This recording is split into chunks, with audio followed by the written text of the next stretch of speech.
ደስቲን ፖሪየር እንግዲህ እስካሁን ድረስ ኮነር ላይ ቂም ይዞበታልና ቆየ ወደ ቪዲዮ አሳይቻችሁ ልመለስ። And by the way, I did see Connor wishing you like congratulations when you posted about your son. So would you say the beef has been squashed? All is good? No, man, Connor. Oh, okay. I thought that was a nice message. እንግዲህ እስካሁን ድረስ ጥላቻቸው እንደቀጠለ ነው ማለት ነው። እነዚህ ልጆች ለመጨረሻ ጊዜ ከ4 ዓመት ከ5 ዓመት በፊት ነው ኦልሞስት ወደ 5 ዓመት እየተጠጋ ነው ፋይት ካረጉ እና አስቡት ስቲል አለው ነገሩ። ኮነርን ፋይት ስታረግ በጣም ብዙ መጥፎ ኢነርጂዎችን ይዘህ ነው መግባት ያለብህ። ምክንያቱም ብዙ ነገር ያጠቃል፣ ፐርሰናሊም ያጠቃል፣ ቃላቶቹም ከባድ ነገር ነው እና በጣም ሜንታሊ ስትሮንግ ሆነህ ነው መግባት ያለበት እና አልፈርድበትም። ግን ደስቲን ፖሪየር ከሌሎች ፋይተሮች የዋሰ ትንሽ ቂም ይዘው ነው። በተለይ ያው ማይክል ቻንድለር ላይም እንደዚህ እስካሁን ድረስ ጠምዶት ነው ያለው ጋይስ።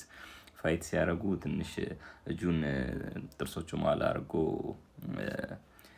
ለሪር ኔክድ ቾክ እንዲመቸው እያመቻቸ ነበረ እና ከእንደገና ደግሞ ካፍንጫውም ደም ሆን ብሎ አፌ ውስጥ እንዲገባ እያደረገ ነበር እና ደርቲ ፋይተር ነው በጣም ምናምን ብሎ ኤቭሪ ታይም ኢንተርቪው ላይ ማለት እስካሁን ድረስ መጥፎ ነገር ነው ስለ ማይክል ቻንድለር እንትን የሚለው እና ኢቭን አሸንፎ ራሱ የሚተው ነገር አይደለም። ዳኑ ከርጋ እንደዛ ምርጥ ፋይት እንደዛ ዋሪየር ሆነ ተከሻክሸ ራሱ ናይስ አልነበረም አፍተር ዘ ፋይት ማለት ነው እና ትንሽ ትራሽ ታክ ለማድረግ ነው የፈለገው በቃ እና ሲያሸንፍም ቂም ይዝብሃል፣ ስትሸነፍም እንደዛው። ከተሸነፈም ካሸነፈም የሆነ ነገር ካልከው ቢልድ አፕ ላይ ፋይቱ ከመጀመሩ በፊት ቂም የሚይዝ ሰው ነው ደስቲን ፖሪየር እና በቃ አልፏል። አይ ቲንክ እንደነ ሀቢብ እና እንደ ኮነር አይደለም ያላቸው ቢፍ ያን ያህል በጣም ዳርክ አልሆነም። ግን አይ ቲንክ የልጁን ኢንስታግራም ፖስት ላይ የሆነ ነገር ፖስት አድርጎ ኮንግራቹሌሽን ነው ያለው። ላይክ ጥሩ ነገር ነው ያለው ግን ስቲል